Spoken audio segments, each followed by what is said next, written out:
ఏలియా, ఇదిగో ఆ వాగు దగ్గరే కూర్చో, నీకు అక్కడికి మాంసం రొట్టెలు వస్తాయి, కాకులకు ఆజ్ఞాపించానంటాడు. ఇదేంటి, కాకులు నాకు మాంసం తేవటం ఏంటి, రొట్టెలు తేవటం ఏంటి? ఇది నిజమేనా?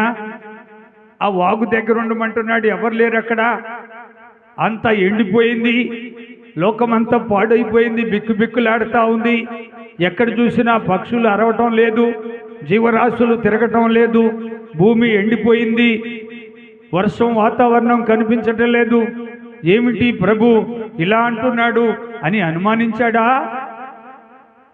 అతనిలో ఏమైనా అవిశ్వాసం వచ్చిందా, పిరికితనం వచ్చిందా? ఏమీ లేదు. ప్రభు ఉండమన్నాడు, ప్రభు ఉన్నామన్నట్టుగా అక్కడికి వెళ్ళి కూర్చున్నాడు.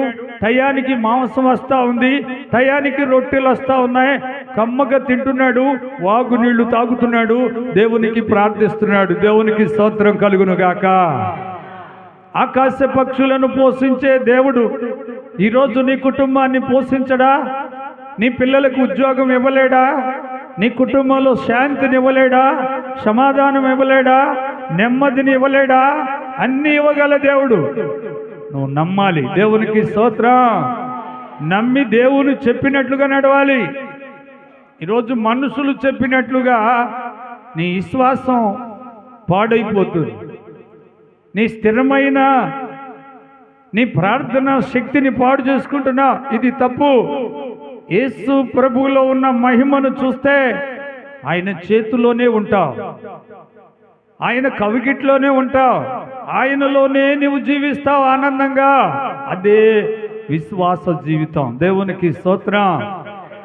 ఒక విశ్వాసి దేవునిలో వర్ధిల్లాలి.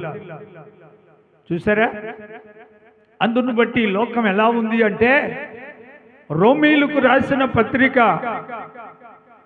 3వ అధ్యాయము 23వ వచనంలో, ఏ భేదము లేదు, అందరూ పాపం చేసి దేవుడిచ్చే మహిమను పొందలేకపోతున్నారు. దేవునికి స్తోత్రం.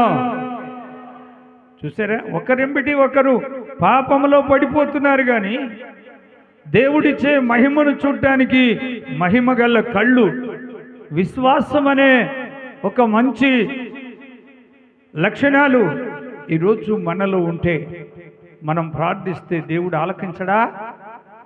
మనం ప్రభువుని అడిగితే ఇవ్వడా? నీలో విశ్వాసం ఉండాలి, నీలో నమ్మకం ఉండాలి. నీవు నమ్మిన యేసయ్య మాట ఇచ్చి